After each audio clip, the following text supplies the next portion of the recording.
شاه است حسین، بادشاه است حسین، دین است حسین، دی پناه است حسین. سرداد نداد دست در دست یزید، حقا که بنای لا اله است حسین. اعوذ باللہ من الشیطان الرجیم. بسم اللہ الرحمن الرحیم.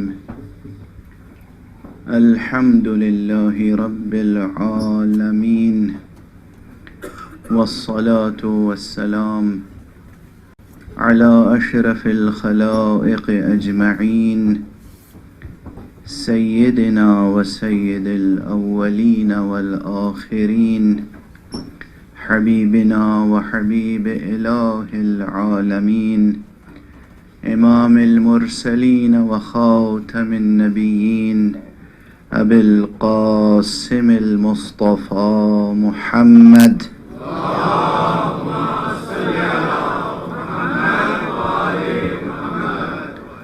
وعلى أهل بيته الطيبين الطاهرين الهداة المهديين المعصومين المظلومين، واللعنة الدائمة على أعداء الدين أجمعين. أما بعد، فقد قال الله تعالى عز اسمه في محكم كتابه ومتقن خطابه. بسم الله الرحمن الرحيم. قل إن صلاتي ونسكي ومحياي ومماتي لله رب العالمين لا شريك له وبذلك أمرت وأنا أول المسلمين. صدق الله العلي العظيم.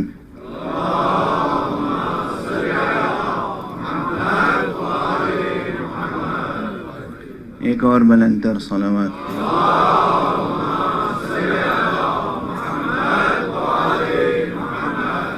عزیزان گرامی، عزیزان ایمانی، برادران اسلامی، قرآن حکیم کی ان دو آیتوں کی روشنی میں ہمارا وہ سفر جاری ہے جو ہمیں روزانہ کم سے کم ایک قدم کربلا سے نزدیک کر دیتا ہے.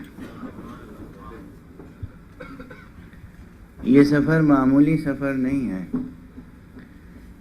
یہ محرم الحرام کی مجلس ہے اور اس میں اخلاص کے ساتھ آپ کی شرکت یہ آپ کو اس منزل سے نزدیک کرتی ہے جو منزل اس کائنات میں اس سے زیادہ بلندتر منزل اور عرش الہی سے قریب تر کوئی اور منزل نہیں ہے.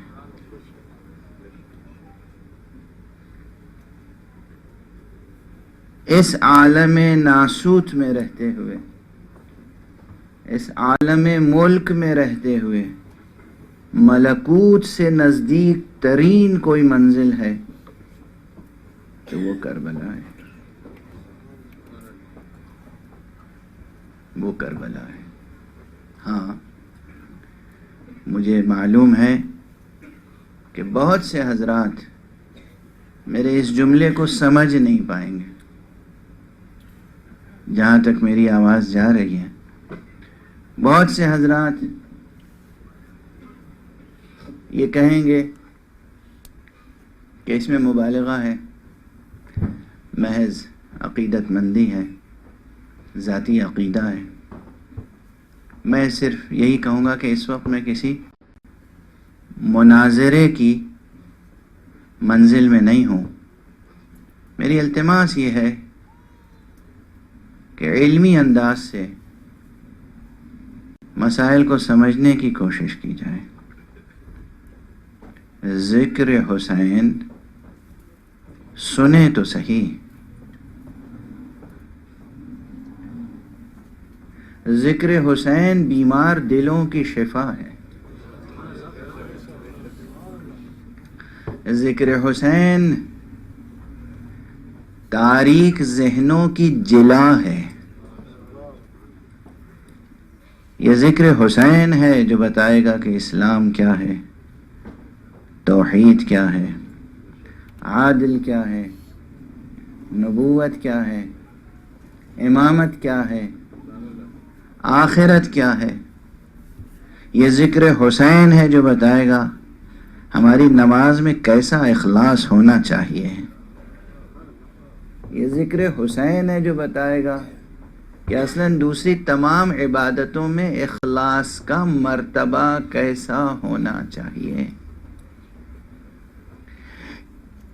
ذکر حسین ہے جو ہمیں عام سی عبادت سے بلند کر کے نسک تک پہنچائے گا۔ یہ جو اس آیت میں ہے قُلْ إِنَّ صَلَاتِي وَنُسُكِي، میں عرض کر چکا ہوں کہ لفظ صلاۃ کے مفہوم کو بھی ادا کرنے کے لیے ایک لفظ کوئی ہمارے پاس نہیں ہے، مترادف جسے کہتے ہیں، اور نسک کے لیے اس سے زیادہ مشکل ہے۔ نسک اسی روٹ ورڈ سے نسیکہ لفظ ہے۔ چاندی جب نکلتی ہے زمین سے، معدن سے، کان سے، اور اس میں بہت سے دوسرے معدنیات شامل ہوتے ہیں، بہت سی چیزیں ملی ہوتی ہیں، جب اس کو صاف کر کے خالص چاندی بنائی جاتی ہے تو اس پروسیس کو کہتے ہیں نسیکہ، نسیک۔ اسی طرح جتنی بھی عبادتیں ہیں جب وہ خلوص کے پروسیس سے گزر کے بلند ترین منزل تک پہنچتی ہیں تو مناسک کہلاتی ہیں۔ لفظ مناسک، مناسک یہ قرآن مجید میں طرح طرح سے آیا ہے یہ کلمہ، اور جو لوگ حج پہ جاتے ہیں بطور خاص، وہاں ارکانوں اجزائے حج کو مناسک حج کہتے ہیں۔ یہ لفظ کہاں استعمال ہوا؟ مناسک جمع ہے منسک کی۔ اب حج میں صرف نماز تو ہے نہیں، ارکان حج کے طور پر تو نماز بہت مختصر سی ہے۔ یہ 5 وقتہ جو نمازیں ہیں نا یہ تو اپنی جگہ ہے، مگر حج میں کئی رکعت نماز واجب ہے بتائیے؟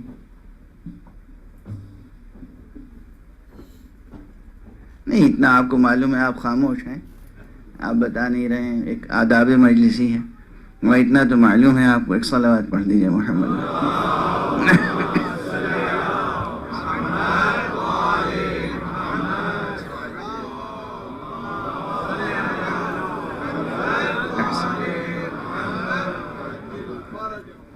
دیکھیے، حج میں اور نماز میں بہت سے فرق ہیں، بظاہر جوہر میں دونوں ایک ہیں۔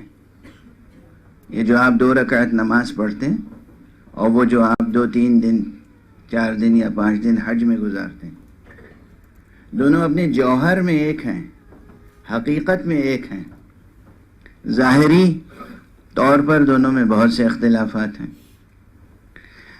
فقہ نماز کے حدود کو بیان کرنے کا متکفل ہے، علم فقہ اور فقیہ۔ حج کے ظاہری احکام بیان کرنے کا متکفل ہے، یعنی ذمہ دار ہے، فقیہ اور علم فقہ۔ یہ عرفان ہے جو بتاتا ہے کہ دونوں میں داخلی وحدت کیسی ہے۔ یہ علم عرفان کا دائرہ ہے جو یہ بتاتا ہے کہ نماز میں اور حج میں، نماز میں اور روزے میں، نماز میں اور اعتکاف میں، ان سب میں یہ جتنی عبادتیں ان میں وحدت کا رشتہ ہے، روح ایک ہے، حقیقت ایک ہے، مگر ظاہری شکلیں الگ الگ ہیں۔ تو بہرحال نماز میں زیادہ تر کچھ کہنا ہے، تکبیر کہنی ہے، اس کے بعد قیام کی حالت میں قرأت کرنی ہے، رکوع میں جھکے اور اس کے بعد وہاں بھی ذکر کرنا ہے، رکوع سے اٹھے پھر کچھ ذکر مستحب صحیح کرنا ہے، پھر سجدے میں گئے وہاں ذکر کرنا ہے، سجدے سے اٹھے 2 سجدوں کے درمیان ذکر ہے، استغفار ہے، ثناء الہی ہے، پھر سجدہ ہے، پھر اٹھیں، پھر کھڑے ہوں، ہر حالت میں ذکر ہے، اور زیادہ تر واجب اور اس کے بعد مستحب۔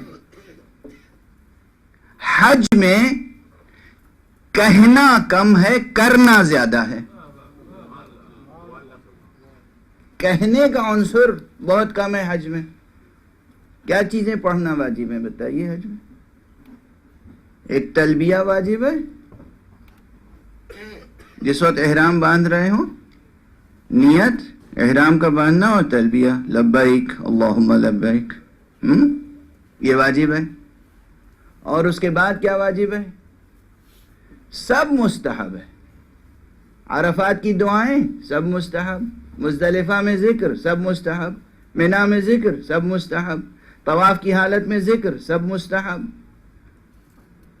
سعی کی حالت میں ذکر سب مستحب، صرف طواف کے بعد 2 رکعت نماز طواف واجب ہے۔ تو گویا حج میں نماز 2 رکعت، 5 وقت کی نمازیں تو آپ پڑھیں گے، وہ اپنی جگہ واجب ہے، آپ حج کی حالت میں ہوں یا نہ ہوں، نماز 5 وقت کی اپنی جگہ ہے۔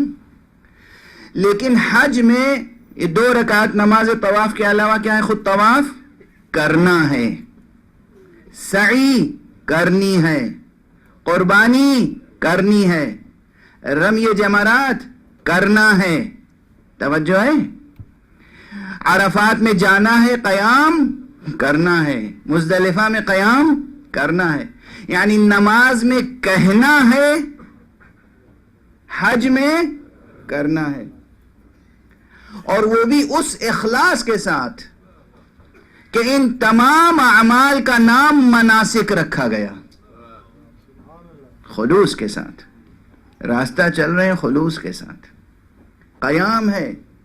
بھئی عرفات میں بیٹھے ہیں کس لیے؟ مولا کا حکم ہے بیٹھے ہیں، اللہ سبحانہ و تعالیٰ کا حکم ہے بیٹھے ہیں۔ یہ کیا کر رہے ہیں؟ 3 ستون ہیں، انہیں جا کے کنکریاں مار رہے ہیں، یہ کیا کر رہے ہیں؟ جو حضرات ہر چیز کو اپنی ظاہری سطحی عقل عملی سے جسٹیفائی کرنا چاہتے ہیں، ظاہری سطحی عقل عملی سے ثابت کرنا چاہتے ہیں کہ اس میں یہ حکمت ہے، اس میں یہ حکمت ہے، اس میں یہ حکمت ہے، یہ کوششیں نہ کریں۔ ہمارے تمام اعمال اور وظائف کی حکمت بس ایک ہونی چاہیے، مولا کا حکم ہے اور ہمیں کرنا ہے۔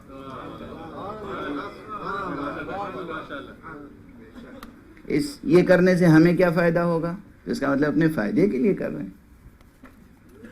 ہاں، لوگ پوچھتے ہیں اس میں ہمارا کیا فائدہ ہے، انسان کا کیا فائدہ ہے؟ بشر ہر عمل میں انسان کے لیے فوائد ہیں، اور ایک نہیں، ایک سے زائد تہ در تہ حکمتیں اور مصلحتیں ہیں، مگر ہمیں اپنی نیت اتنی خالص رکھنی ہے کہ اس نے فرما دیا ہے تو بس ہر چیز کی علت شرعیات میں، عبادات میں بطور خاص جب بھی کیوں کا سوال ہو، نماز کیوں پڑھنی ہے؟ حکم مولا ہے اس لیے پڑھنی ہے۔ روزہ کیوں رکھنا ہے؟ بہت سے لوگ ہر سال ماہ رمضان المبارک سے پہلے ماشاءاللہ مقالے چھپنا شروع ہو جاتے ہیں، سائنسدانوں نے یہ فائدے بتائے ہیں بھوکے رہنے کے، شوگر کنٹرول ہو جائے گی۔ اے سبحان اللہ، کیا فراست دینی ہے! روزہ رکھنا اس لیے کہ حق سبحانہ و تعالی نے کہا ہے روزہ رکھو، روزہ رکھ رہے ہیں۔ اگر سائنسدان نے واجب کیے ہوتے روزے تو آپ سائنسدان سے پوچھتے کہ روزے کے فوائد کیا ہیں؟ آپ کا بحیثیت مومن غور کیجئے گا جو عرض کر رہا ہوں. بحیثیت مؤمن ایمان لائے ہیں نا, قال اللہ قال رسول اللہ پر ایمان لائے ہیں, تو بحیثیت مومن ہر وائی کا جواب, ہر کیوں کا جواب صرف ایک آپ کے پاس ہونا چاہیے. یہ دو پہاڑیوں کے درمیان کس لیے چل رہے ہیں؟ کچھ دیر تک تو سکون سے چلتے ہیں, کچھ دیر تک اس طرح چلتے ہیں کہ جیسے ہرولہ جسے کہتے ہیں, ایک خاص انداز سے. یہ کیا انداز ہے؟ یہ جنون ہے, دیوانگی ہے. ہاں جنون ہے اور دیوانگی ہے, لیکن بڑی معرفت کے ساتھ. عشق الہی ہے, حکم الہی کے آگے سر تسلیم. تو یہ 3 دن یا 4 دن یا 5 دن جو حج میں گزارتے ہیں آپ, مناسک حج, اس میں ایک قربانی ہے, لیکن مناسک حج میں احرام باندھنے سے لے کر اور اختتام تک, زیارت وداع تک اور طواف وداع تک, سب ارکان و اجزاء مناسک حج کہلاتے ہیں. اور اس میں تقریباً زندگی کی تمام ایکٹیویٹیز شامل ہو جاتی ہیں. سونا بھی ہے, جاگنا بھی ہے, اور قیام بھی ہے, اور سفر بھی ہے. یہ کہلاتے ہیں مناسک. اس مناسک کے مفہوم کو اور عام کریں. زندگی کا ہر عمل شامل مناسک ہو سکتا ہے, اور اگر یہ مناسک حق سبحانہ و تعالیٰ کے لیے خالصتاً ہوں. یعنی مثلا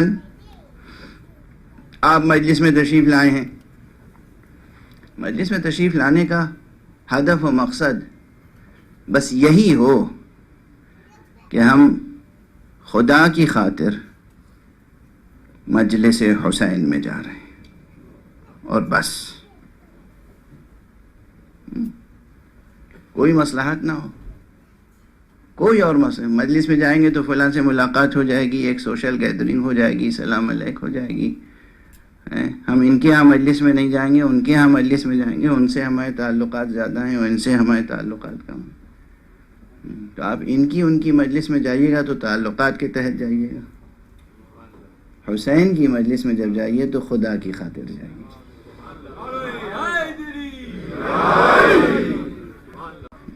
اسے مزاج بنائیں, اسے مزاج بنائیں. ذاکرین ذکر کریں تو اخلاص کے ساتھ. اس میں یہ شبہ, یہ شائبہ شامل نہ ہو کہ ہمیں مجمع سے داد کتنی ملے گی. ذاکرین سوز خان ہو, نوحہ خان ہو, مرثیہ خان ہو, خطیب ہو, ہمیں داد کتنی ملے گی؟ کس سے داد چاہیے؟ مجمع سے. ذکر کس کا ہے؟ ذکر کس کا ہے؟ غور فرمائیں آپ. یا بعض حضرات سامعین, اب عجیب کیفیت ہے, یہ جملے بھی کہہ لینے دیجئے, برداشت کر لیجئے. محاسبہ کرتے رہنا چاہیے. عموماً کہیں نہ کہیں ذاکرین کے ذہن میں یہ بات ضرور آ جاتی ہے کہ ہمیں ایسی تقریر کرنی ہے کہ مجمع خوش ہو جائے. اور مجمع میں جو لوگ آتے ہیں ان میں عموماً یہ محسوس کیا جاتا ہے کہ اب وہ ممبر سے کچھ سیکھنے کے لیے نہیں تشریف لاتے ہیں. وہ سمجھتے ہیں کہ انہیں جو کچھ معلوم ہے پہلے سے وہ اپنی جگہ پرفیکٹ ہیں. دیکھیں یہ ذاکر پڑھتا کیا ہے.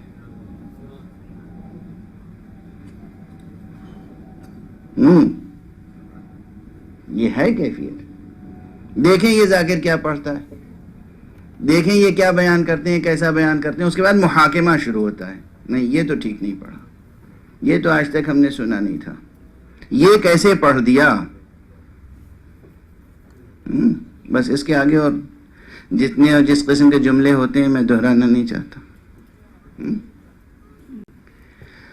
خدا کا شکر ادا کیجئے کہ حکم پروردگار سے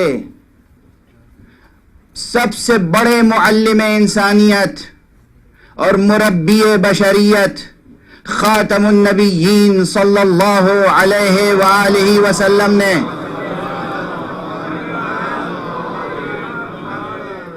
جو سب سے بڑی مستقل اور پائیدار اور لازوال ایک ثقافتی ورثہ چھوڑا ہے وہ یہ منبر ہے. یہ منبر جو ہر مسجد میں پایا جاتا ہے، اس منبر کو منبر رسول کہتے ہیں نا.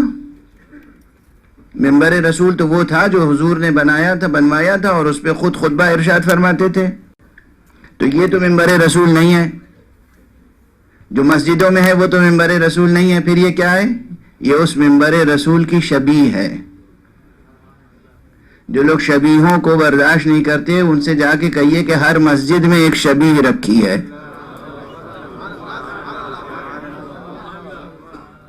ہر مسجد میں ایک شبیہ موجود ہے.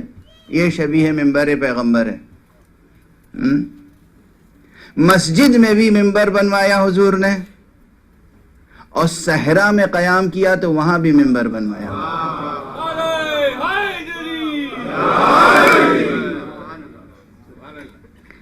کچھ اور نہیں بنوایا. کیا بنوایا؟ منبر. اس کے معنی ہے یاد رکھو وحشیوں، دیوانوں، جاہلوں، نادانوں، انسانوں، اگر تمہیں ویرانوں کو تہذیب کی آماجگاہ بنانا ہے تو منبر کا سہارا لینا پڑے گا.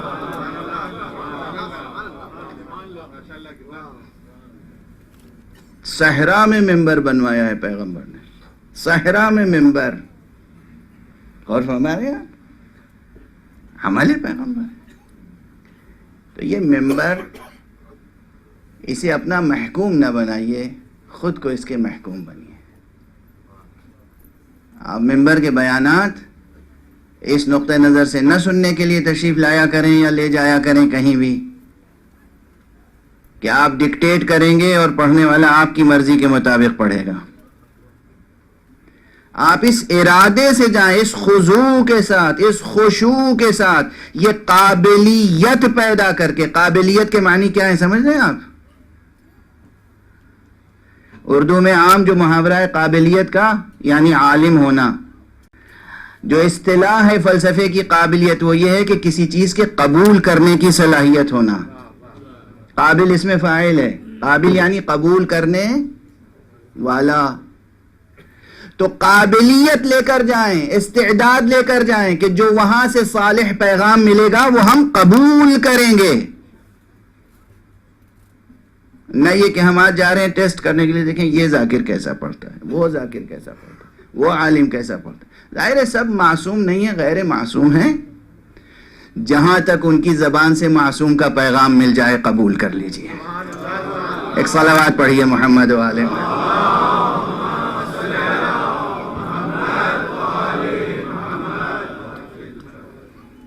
تو یہ مجلسوں میں شرکت بھی، مجلسوں میں بیان بھی اور شرکت بھی اخلاص کے ساتھ.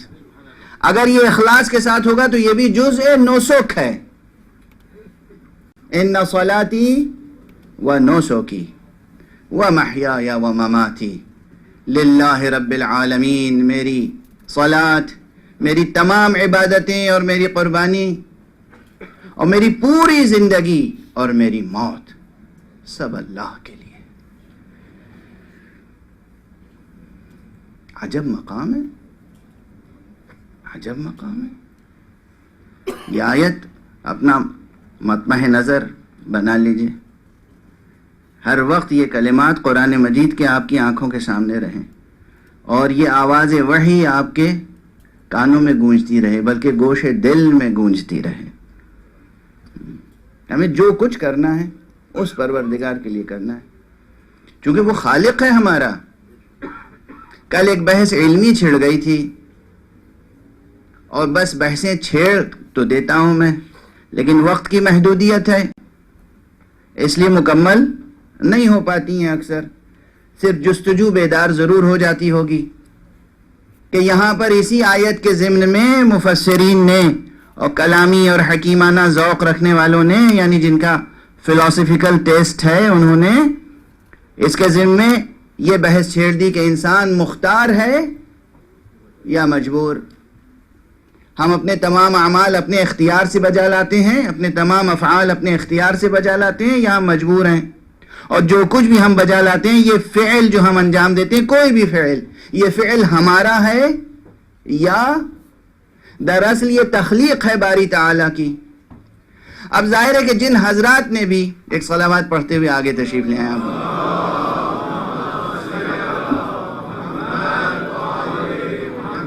صلوات پڑھتے ہوئے کچھ ممبر سے قریب آ جائیں.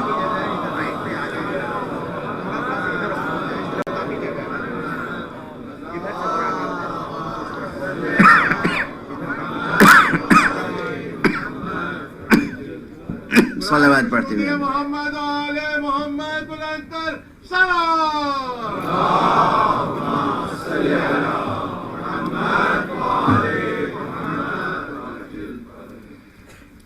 اچھا دیکھیے، یہ میں کئی مرتبہ ممبر سے بحث کر چکا ہوں نسبتاً محوری موضوع بنا کر بھی، اور مسئلہ اہم ہے. چونکہ کوئی فلسفی ہو یا نہ ہو، ہر فرد بشر کے دل و دماغ میں جبر و اختیار کی بحث مسلسل چلتی رہتی ہے. کوئی اسے ایکسپریس نہ کر سکے، بیان نہ کر سکے، کیونکہ بیان کی قوت نہیں ہے، مگر دل میں اور دماغ میں یہ سوالات ضرور ہوتے ہیں. ایک مزدور مزدوری کر رہا ہے اور کبھی کبھی وہ پوچھ لیتا ہے، کوئی ملتا ہے.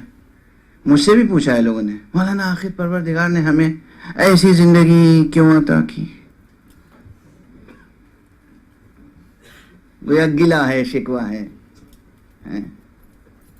کھیت میں مزدوری کرنے والا بھی فلاسفر نہیں ہے، مگر وہ یہ سوچتا رہتا ہے کہ میں کیا ہوں، یہ سب کیوں کر رہا ہوں، میں مجبور ہوں یا مختار ہوں. تو یہ سوال ہر دل اور ہر دماغ سے جڑا ہوا ہے. اور اس میں جو دنیا کے فلاسفہ ہیں، ان میں سے بیشتر وہ ہیں جو انسان کو مجبور سمجھتے ہیں.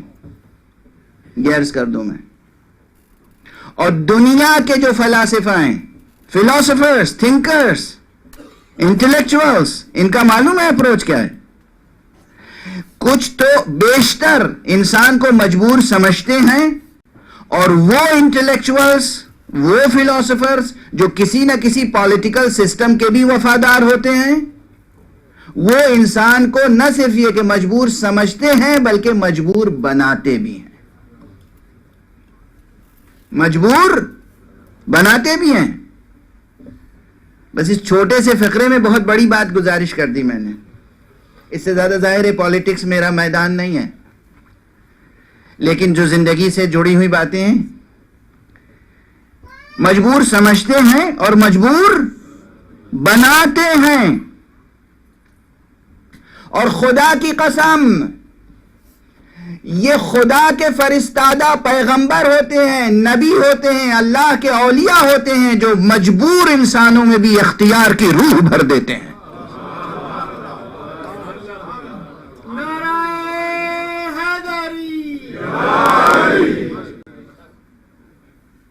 مجبور انسانوں میں بھی اختیار کی روح بھر دیتے ہیں. اس لیے اس آیت کے ضمن میں یہ تصور نہ فرمائیں کہ اللہ فرما رہا ہے اے نبی آپ یہ کہہ دیجئے کہ ہمارے سارے افعال دراصل اللہ کی تخلیق ہیں. اللہ یہ فرما رہا ہے کہ اے نبی آپ یہ پیغام دیجئے کہ ہم نے تمہیں اختیار دیا ہے، اب تم اپنے ارادے سے اپنی صلاۃ ہماری نذر کرو، اپنے نسک ہماری نذر کرو، اپنی زندگی ہمارے لیے مخصوص کرو، اپنی موت ہمارے لیے مخصوص کرو.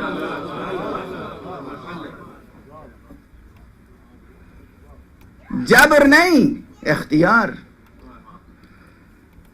ہاں یہ ضرور ہے، وہ رب ہے. رب صرف خالق نہیں ہے، رب بھی ہے. تربیت کے انداز معلوم ہے؟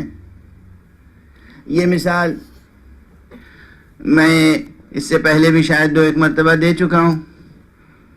بچوں کی تربیت میں ہم نے اپنے بزرگوں کو تو یہ دیکھا تھا کہ اخلاقی صفتیں پیدا کرنے کے لیے انسان میں بڑی حد تک خود غرضی پائی جاتی ہے، خود غرضی اور خود پرستی پائی جاتی ہے سب میں کم و بیش. اور اس دنیا میں ہمیں بھیجا ہی اس لیے جاتا ہے تاکہ ہم خود پرستی اور خود غرضی کے دائروں سے نکل کر خدا پرستی اور خدا طلبی تک پہنچ سکیں. یہ مشق اور ریاض ہے، یہ سفر طے کرنا ہے، یہ قلب ماہیت ہونی ہے. تو بہرحال جو اساتذہ تھے اور جو گھر کے بزرگ تھے وہ کیا کرتے تھے؟ بچوں میں اخلاقی خوبیاں شروع سے انکلکیٹ کرتے تھے، تخم ریزی کرتے تھے، بیج بوتے تھے. بیج بوتے تھے کیسے؟ اب بچہ ہے، جو چیز اسے نظر آتی ہے وہ سمیٹ لیتا ہے، یہ میرا، یہ میرا، یہ میرا.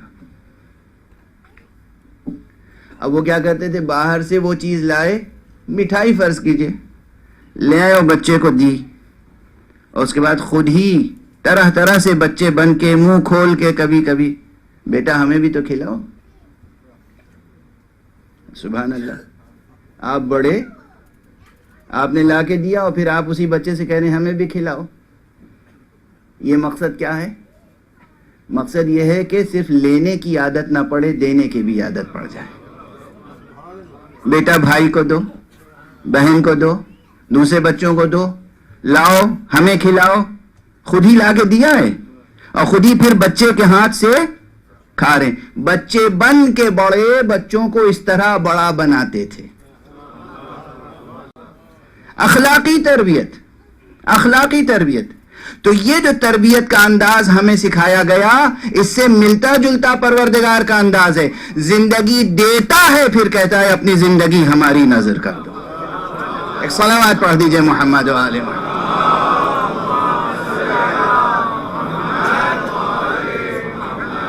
کس نے دی ہے یہ زندگی؟ یہ وجود کس نے عطا کیا ہے؟ کس نے دی ہے زندگی؟ سائنسدانوں نے؟ کس بازار میں بکتی ہے زندگی؟ کس دکان سے لائے ہیں آپ زندگی؟ اسی نے زندگی عطا کی ہے اور وہی تعلیم دے رہا ہے کہ ہم نے جو زندگی عطا کی ہے اب ہمیں واپس دو. ہم نے بے طلب دی تھی تمہیں اور اب ہم طلب اس لیے کر رہے ہیں کہ تم کو زندگی کے ساتھ اختیار بھی دیا ہے، اب تم اپنے اختیار سے ہمیں عطا کرو. اپنے اختیار سے دو، اپنے شوق سے دو، اپنے ارادے سے دو، اپنی مرضی سے دو. اور یہی سب سے بڑی انسان کی آزمائش ہے. اور یہی دو طرح کے انسان ہمیں ملتے ہیں. کچھ وہ انسان ہیں، کچھ وہ انسان ہیں جو اس لطافت کو، اس ظرافت کو، اس نزاکت کو، اس دقیق نقطے کو نہیں سمجھ پاتے اور اپنی خود غرضی اور خود پرستی اور دنیا پرستی اور دنیا طلبی میں غرق رہتے ہیں. اور کچھ وہ ہیں جو اس نقطے کو سمجھ جاتے ہیں تو پھر ان کا انداز اتنا بلند ہوتا ہے، اتنا بلند ہوتا ہے، اتنا بلند ہوتا ہے کہ وہ خود گواہی دیتا ہے کہ تم تو اس منزل پر آ گئے ہو کہ وَمَا تَشَاءُونَ إِلَّا أَن يَشَاءَ اللَّهُ. تم کچھ سوچتے بھی نہیں ہو مگر وہی سوچتے ہو، وہی چاہتے ہو جو میں چاہتا ہوں. یہ منزل ہے. ہیں ایسے افراد. اب دیکھیں کہ ہر منزل جو ہے بہت تفصیل طلب ہے، بہت وقت چاہیے بیان کے لیے. مگر میں اکثر یہ کہتا رہتا ہوں کہ یہ جو فضائے مجلس ہے یہ بڑی پربرکت ہوتی ہے.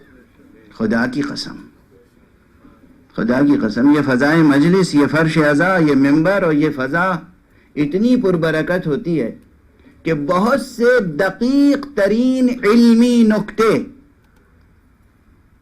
جو حوض علمیہ میں، مدرسوں میں، یونیورسٹیز میں سمجھنے اور سمجھانے میں نہ جانے کتنا وقت صرف ہوتا ہے، وہ یہاں چند لمحوں میں آپ تک منتقل ہو جاتی ہیں. باتیں چند لمحوں میں منتقل ہو جاتی ہیں باتیں. اب بہرحال میں اکثر جہاں اختیار و جبر کی بحث چھڑ جاتی ہے تو مجھے یہ شعر پسند بہت ہے، میں کئی مرتبہ ممبر سے دہرا چکا ہوں، پھر آج دہرا رہا ہوں. ہر چند کے جناب مولانا شیخ امام بخش ناسخ لکھنوی کو زبان کا شاعر سمجھا جاتا ہے، مگر ایسا حکیمانہ شعر کہا ہے کہ اس پر نہ جانے کتنی طویل حکیمانہ و فلسفیانہ نظمیں قربان کی جا سکتی ہیں. اس میں شعری حسن بھی ہے، زبان کا حسن بھی ہے، اور مضمون مکمل ہے. 2 مصروں میں کوئی 200 صفحے کا مضمون سمیٹ کے رکھ دیا ہے. وہ فرماتے ہیں کہ چلا عدم سے میں جبرن، اب یہ ضرور میری طرف سے جبر ہے آپ پر کہ آپ لندن میں ہیں اور میں لکھنؤ کے دبستان لکھنؤ کے بانی کا شعر آپ کو سنا رہا ہوں، ناسخ جیسے استاد کا. بہرحال تو فرما گئے ہیں کہ چلا عدم سے میں جبرن تو بول اٹھی تقدیر، چلا عدم سے میں جبرن تو بول اٹھی تقدیر، بلا میں پڑنے کو کچھ اختیار لیتا جا.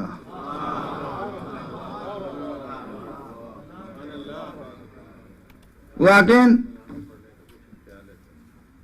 اردو شاعری میں، پوری اردو شاعری میں موضوع جبر و اختیار پر یہ شعر بے نظیر ہے. حالانکہ دوسرے لطیفانہ انداز سے بہت سے شعراء نے جبر و اختیار پر، بلکہ جبر و اختیار کا مضمون تو بہت ہی مبتذل مضمون ہے، پامال مضمون ہے. کوئی شاعر ایسا نہیں ہے کہ جس کے ہاں جبر و اختیار کا مضمون نہ ہو. ارے بھائی وہ بھی جبر و اختیار ہی تو ہے.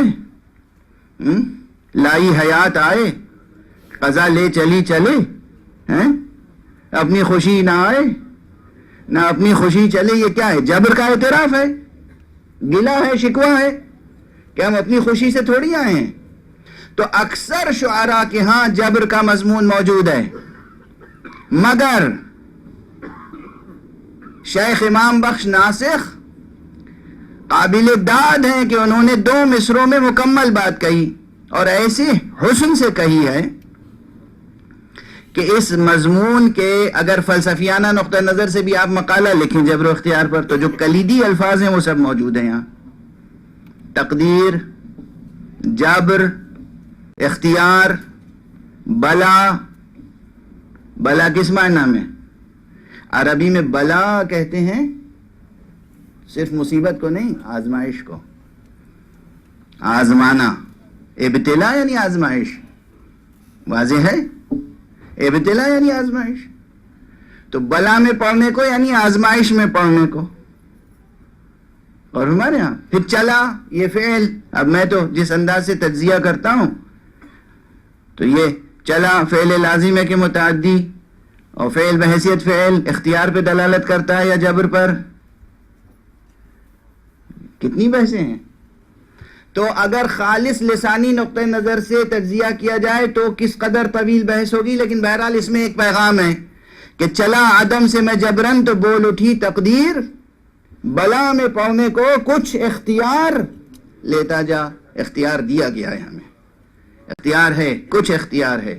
اس اختیار کا کوئی انکار نہیں کر سکتا. جب بھی کوئی انسان، دیکھیے، جب جو بھی جبر کا قائل ہو وہ ایک بات یاد رکھے کہ ہر انسان کی کیفیت یہ ہے کہ انسان جب کچھ عمل انجام دینا چاہتا ہے، کوئی قدم اٹھانا چاہتا ہے تو سوچتا ہے کہ میں اٹھاؤں یا نہ اٹھاؤں. اور جب کہیں جا کر کامیاب ہوتا ہے یا ناکام ہوتا ہے، اگر کامیاب ہوتا ہے تو مسرت کا احساس کرتا ہے، دوسروں سے تحسین طلب کرتا ہے، اس لیے کہ میں نے کیا اچھا کام انجام دیا. اور جب کہیں ناکامی ہوتی ہے تو محاسبہ کرتا ہے کہ مجھ سے کہیں غلطی ضرور ہو گئی.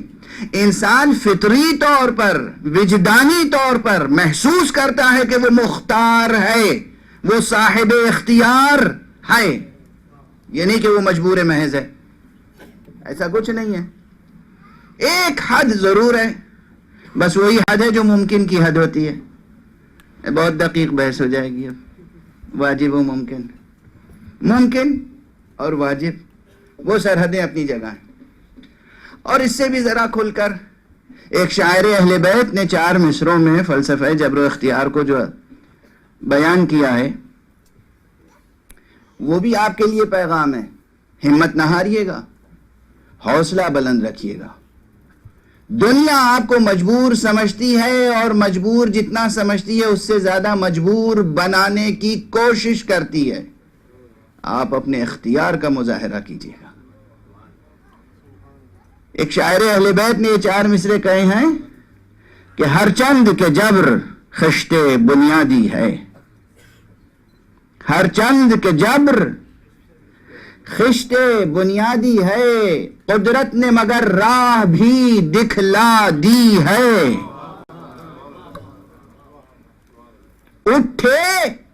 اٹھے تو دو عالم کو مسخر کر لے، اتنی حد زنجیر میں آزادی ہے.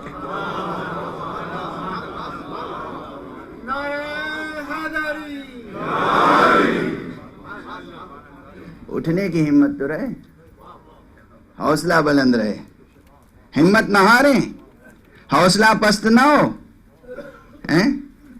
اور بس ایک جملے میں گفتگو کو محوری موضوع سے جوڑ دوں، اتنے فلسفیانہ مباحث کے اشارے کافی ہیں، اب اس سے زیادہ تھوڑی. کل میں عرض کر رہا تھا کہ جتنے جبر کے حدود اور حصار ہو سکتے ہیں سب آقا حسین نے توڑے.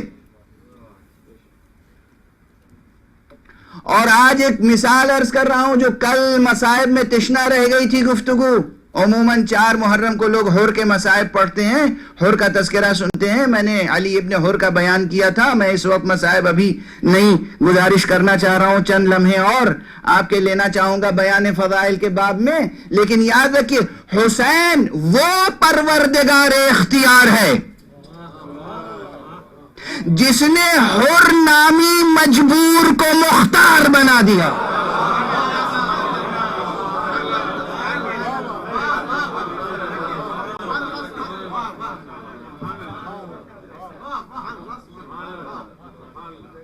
کل میں نے نعرہ تکبیر،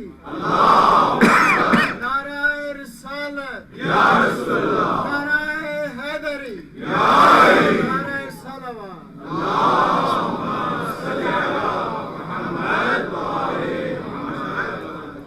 توجہ فرما رہے ہیں آپ؟ بحث کہاں تک پہنچی؟ اگر بحث صرف سرکار سید الشہداء تک رہے تو آپ کہیں گے حسین نور مجسم، حسین نور کبریا، حسین فرزند زہرا، حسین فرزند مصطفیٰ، حسین فرزند علی، حسین معصوم، حسین حجت خدا، حسین امام برحق. ہم حسین تو نہیں بن سکتے.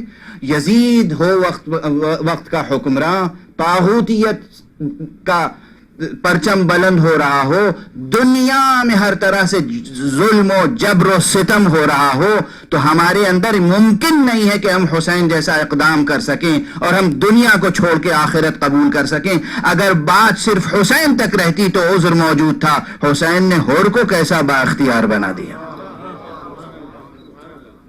ہم پر اور آپ پر حر نے حجت تمام کر دی. اور حر کی تربیت کس نے کی؟ حسین ابن علی. ہاں یہ ضرور ہے، یہ ضرور ہے. یہی اسی کو تو کہتے ہیں معجزہ. آپ عجب انداز کے معجزات سننا چاہتے ہیں؟ ایک انسان پیدا کہیں ہوا، کسی کی آغوش میں تربیت پائی، کسی دور دراز شہر میں رہا اور جناب والا کسی کا ملازم ہے. ظاہر سسٹم کا حصہ تھا نا، اس وقت کے اسٹیبلشمنٹ کا حصہ تھا، اس وقت کے سسٹم کا حصہ تھا. حر سرکار ابو عبداللہ کہاں ہے؟ مدینے میں. حر کہاں ہے؟ کوفے میں. جو ادھر کے آنے والے انسانوں کی تربیت کرنے والے ہوتے ہیں اور جب وہ ارادہ کر لیں کسی کی تربیت کا تو ایک گھونٹ پانی پلا کے قسمت بدل دیتے ہیں. یہ کربلا میں جو منتخب اپنے خاندان کے افراد کو لے کے آئے تھے اور اپنے اصحاب کو، ان میں کیا کیا مناظر ہمیں ملتے ہیں کہ جہاں سب نے اپنی زندگیاں نظر مولا کر دی. اور اس میں سب سے بڑی بات، مردوں کے ساتھ آج خواتین کو خصوصیت سے میں خطاب کروں گا. خدا شناسی پیدا کریں. کلمہ پڑھا ہے نا، اشہد ان لا الہ الا اللہ واشہد ان محمد رسول اللہ. کلمہ پڑھا ہے نا اسلام کا، کلمہ پڑھا ہے نا ایمان کا. اشہد ان علی ولی اللہ پڑھا ہے نا یہ کلمہ، تو اس کا حق ادا کیجیے. خود غرضی نہیں، خود پرستی نہیں، حسد نہیں، دنیاوی مسابقہ مقابلہ نہیں. خدا کو پیش نظر رکھیے. بچوں کی تربیت اس طرح کیجیے جیسے کربلا کی ماؤں نے کیا تھا. ہر ماں اپنے بچے کی سلامتی چاہتی ہے اور چاہنا بھی چاہیے، مگر جب بات نظر مولا کرنے کی آ جائے تو پوری شجاعت کے ساتھ، پورے صبر کے ساتھ، پوری استقامت کے ساتھ، یعنی کربلا کی ہر ماں اپنے بچے کو مرنے کے لیے تیار کر رہی تھی.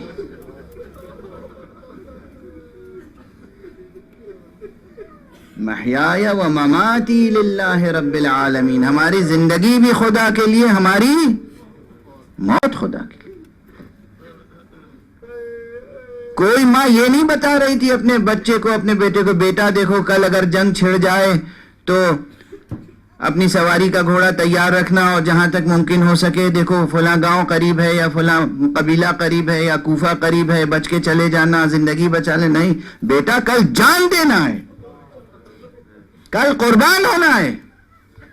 آقا حسین سے ہمیں شرمندگی نہ ہو، اور حسین کی ماں فاطمہ زہرا سے ہمیں شرمندگی نہ ہو.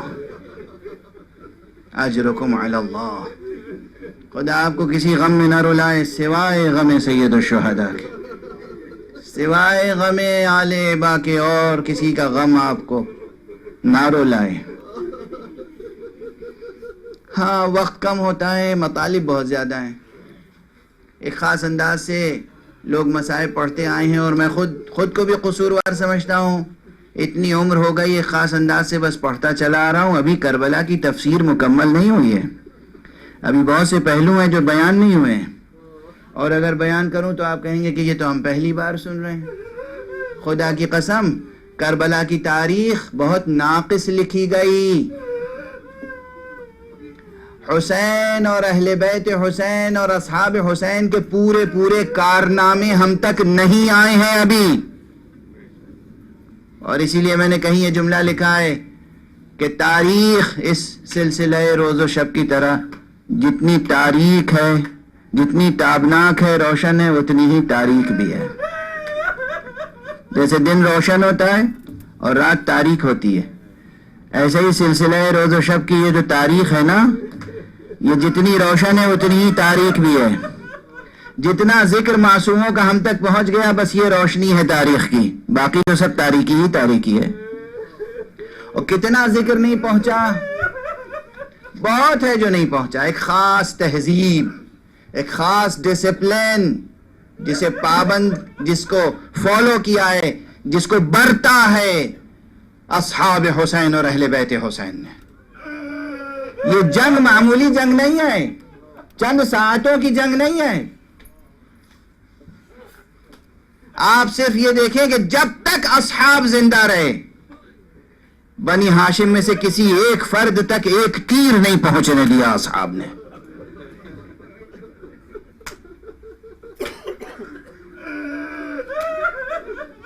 کیا اصحاب تھے.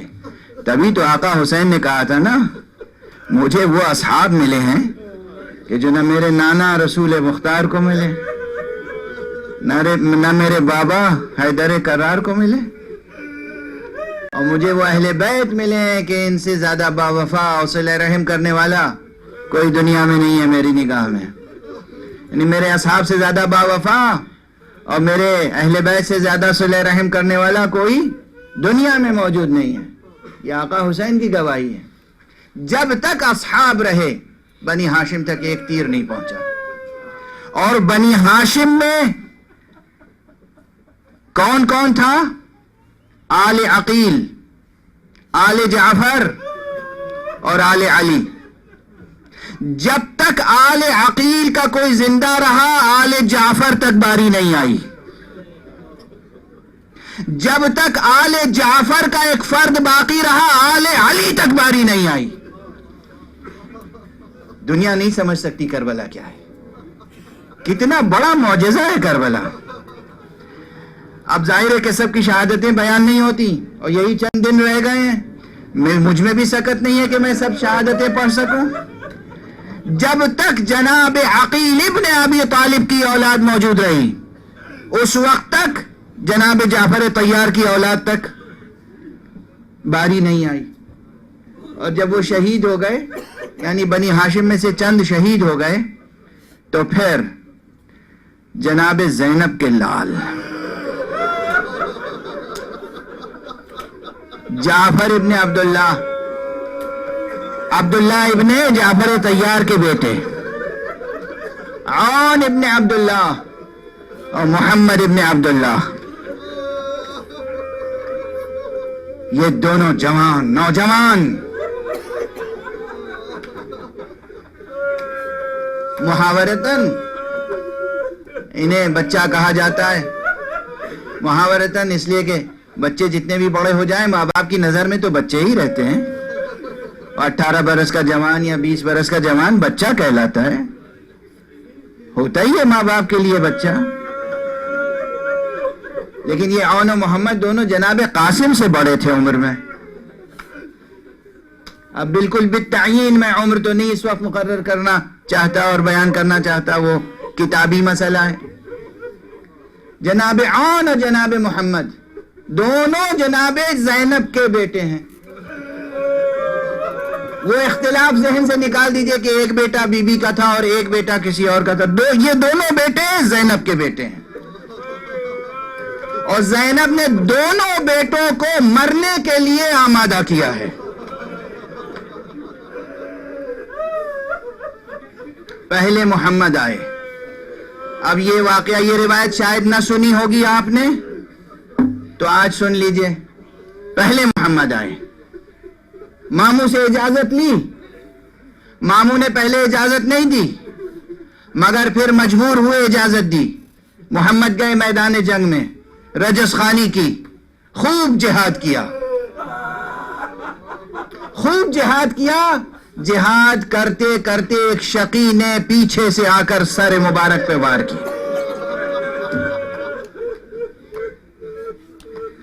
محمد زخمی ہوئے، شہید ہوئے، زمین پر آئے اور آواز دی، ماموں جان میرا آخری سلام.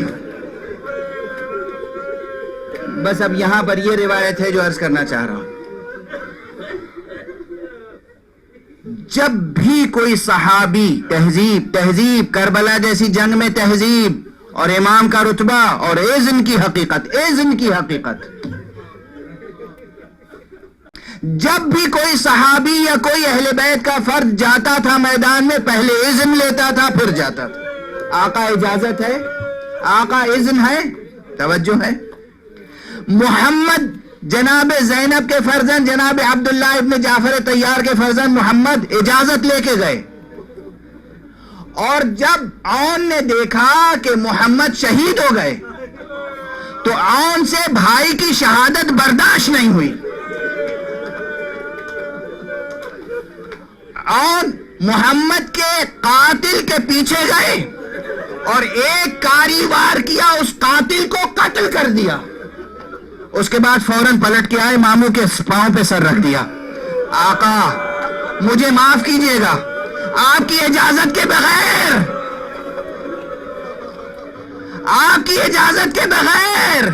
میں نے ایک اقدام کیا ہے، مجھے معاف کیجئے اور آپ اذن عطا کیجئے، اجازت دیجئے کہ جا کر شہید ہو جاؤں. کیا تہذیب ہے، کیا امام وقت کا مرتبہ ہے، کیا امامت کی معرفت ہے، کیا ولایت کی معرفت ہے. آقا نے سینے سے لگا کے گریہ کرنا شروع کیا، خوب گریہ کیا اور اس کے بعد عون کو بھی اجازت دی. عون میدان میں گئے اور پھر نئے سرے سے جنگ کی، خوب جنگ کی. جنگوں کی تفصیلات جن علماء نے لکھی ہے وہ میرے نزدیک قابل غور ہے. اب بہت سے حضرات نہیں پڑھتے ہیں وہ چیزیں، مگر میں عرض کر رہا ہوں وہ قابل غور ہیں. آپ یہ نہ سوچئے گا کہ اس میں کوئی مبالغہ ہے. خوب جنگ کی، کئی سوار قتل کیے، بہت سے پیادوں کو قتل کیا، پیادے جو لڑنے آئے تھے، اور اس کے بعد اون بھی شہید ہو گئے. بس یہاں پر میں ایک روایت جو میں نے سب سے پہلی بار اپنے برادر معظم پروردگار ان کا سایہ عاطفت ہمیشہ ہمیشہ سلامت رکھے، جو اس مرکز اور اس مسجد کے بانی ہیں، جناب حجت الاسلام والمسلمین علامہ سید ذوالقدر رضوی صاحب تشریف فرمائے. سب سے پہلے یہ روایت میں نے ان سے سنی تھی اور اس لیے آج دہرا رہا ہوں آپ کے سامنے کہ جناب عون اور جناب محمد دونوں شہید ہو گئے. آقا حسین میدان میں آئے، محمد کا لاشا اٹھایا، خیمے میں لے کے آئے. عون کا لاشا اٹھایا، خیمے میں لے کے آئے. خیمے کا عالم کیا ہے؟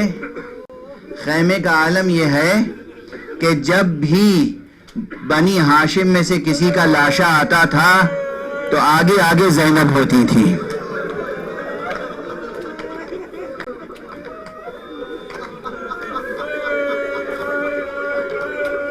زینب سب کو پرسا دیتی تھی، کیونکہ بیویوں میں زینب کا رتبہ بھی بڑا تھا، زینب کا سن بھی بڑا تھا. اگر بی بی زینب کی ولادت عہد پیغمبر کی ہے، بی بی کا سن بھی بڑا تھا، بی بی کا رتبہ بھی بڑا تھا. بی بی سب سے پہلے آتی تھی اور سب سوگواروں کو پرسا دیتی تھی، سب کو تسلی دیتی تھی، خود سوگوار بن کے ماتم کرتی تھی. اور زینب تو وہ ہے جس نے صرف بنی ہاشم کے شہیدوں کو نہیں، اصحاب کا ماتم کیا ہے. مگر جب عون و محمد کے لاشیں آئے تو زینب نظر نہیں آئی. اسے کہتے ہیں نظر مولا کرنا. اور آقا حسین نے کیا کیا؟ ایک طرف عون کا لاشا، ایک طرف محمد کا لاشا، خود درمیان میں لیٹ گئے. کبھی ایک کروٹ لیتے تھے، ایک بیٹے کو سینے سے لگاتے تھے، پیار کرتے تھے، کبھی دوسری طرف سینے سے لگاتے تھے، پیار کرتے تھے. بیٹا بیٹا محمد، تم نے اللہ کی بندگی کا حق ادا کر دیا. اور اس کے بعد جب آقا کی یہ کیفیت دیکھی ہے، بیویوں نے خیمے میں کوہرام برپا ہوا. اس کے بعد آقا اٹھے، کہا میری بہن زینب کو بلاؤ. سب کو زینب تسلی دیتی تھی، اب میں زینب کو تسلی دوں گا. بہن زینب، خدا تمہارے صبر کو قبول کرے.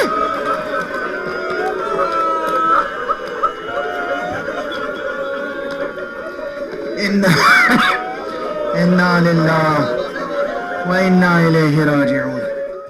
شاہ است حسین، بادشاہ است حسین،